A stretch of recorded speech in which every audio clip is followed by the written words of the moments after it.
पेण नगरपालिकेच्या सार्वत्रिक निवडणुकीत प्रभाग क्रमांक 9 मधून अपेक्षेप्रमाणे निवृत्ती पाटील यांनी ऐतिहासिक विजय संपादन केलाय। या विजयामुळे त्यांनी नगरसेवक पदाची हॅट्रिक पूर्ण करत सलग चौथ्यांदा निवडून येण्याचा चौकार लगावलाय। त्यांच्या या दिमागदार विजयानंतर कार्यकर्त्यांनी पेण शहरात गुलालाची उधळण करत जल्लोष साजरा केला।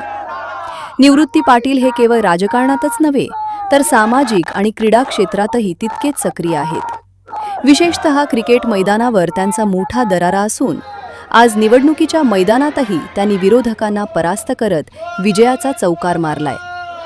त्यांच्या जनसंपर्कामुळे आणि केलेल्या विकास कामांच्या जोरावर मतदारांनी पुन्हा एकदा त्यांच्यावर विश्वासाचे मोहर उमटवली आहे।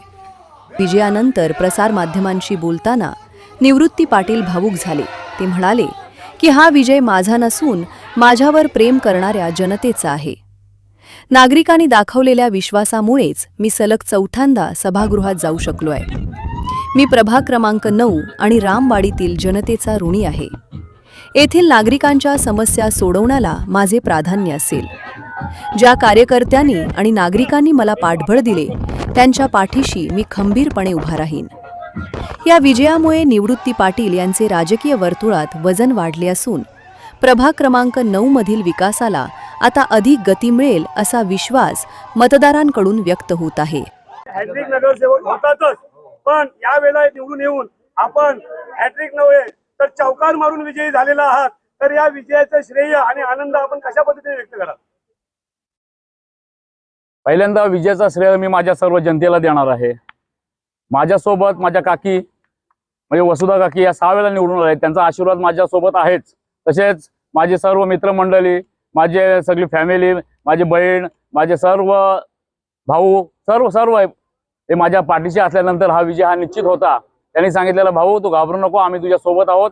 आणि मी त्यांचा हा जो मला त्याही सपोर्ट केलेला आहे, म्हणजे माझ्या पाठीशी जे उभे राहिले त्यांना मी कधीच विसरू शकत नाहीये आणि यापुढे त्यांचा मी ऋणी राहील एवढा। आणि आपण जी प्रभागाची आता आपण रचना कशा प्रकारे करायची आणि आपण त्यामध्ये म्हणजे एवढे वर्ष आपण सत्तेच्या बाहेर होतो, पण आता सत्तेमध्ये असल्या कारणाने आपली कामं सुद्धा चांगल्या प्रकारे आपल्या प्रभागाची होतील अशी मी सर्वांना साक्षी देऊन इथं ग्वाही देतोय।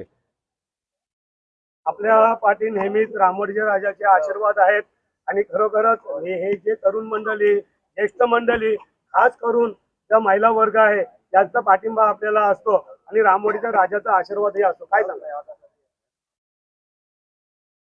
जेव्हापासून आम्ही रामवाडीचा राजा म्हणजे इथे रामवाडीमध्ये आपल्या आला, प्रस्थापित झाला आणि इथे तेव्हापासून आमचा विजय हा निश्चित झालेला आहे।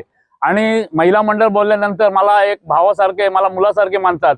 काही माझ्या छोट्या बहिणी असतील, काही आई ज्येष्ठ असतील, माझे ज्येष्ठ आमचे रामवाडीच्या राजाचे ज्येष्ठ नागरिक आहेत, बापू असतील, काका एंडी काका आहेत, गंगाराम काका आहेत, असे माझ्या सोबत राहणारे माझे ज्येष्ठ नागरिक असल्यानंतर मला कुठल्याच प्रकारची घाबरण्याची गरज नाही आहे। मला शिवाजीनगर असो, माझी सुतारवाडी असो, माझ्या आरपी नगर असो, सर्व जनता, समर्थनगर मधली सर्व जनता आणि रामवाडीतली माझ्या पाठीशी आहे आणि यापुढे सुद्धा माझ्या पाठीशी राहील अशी मी आशा बाळगतो। आपल्या या यंग जनरेशन बद्दल काय बोलाल?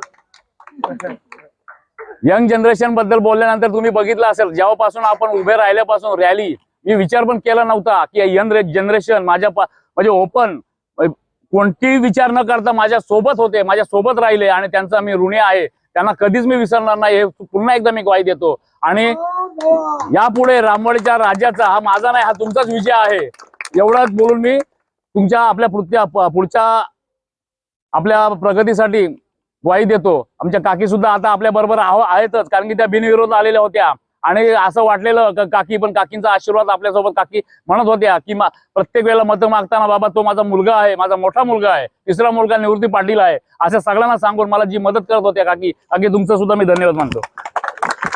माझ्यासोबत आमच्या पक्षाचे ज्येष्ठ आमचे खासदार साहेब म्हणजे माननीय सुनीलजी तटकरे साहेब यांचा माझ्या आशीर्वाद होता माझ्यावर। तसेच अनिकेत भाई सुद्धा माझ्यासोबत होते, आदिताईं सुद्धा मला फोनवर शुभेच्छा दिल्या होत्या। तसेच आपले आमदार साहेब म्हणजे रविशेठ पाटील साहेब हे सुद्धा माझ्यासोबत त्यांचा सुद्धा आशीर्वाद होता। तसेच आपले खासदार धैर्यशील दादा यांचा सुद्धा माझ्या बरोबर आशीर्वाद होता। सर्व ललित शेठ यांचा सुद्धा माझ्यावर विश्वास होता आणि या सर्वांचे मी आभार मानतोय. जनोदय करिता विनायक पाटील, पेन.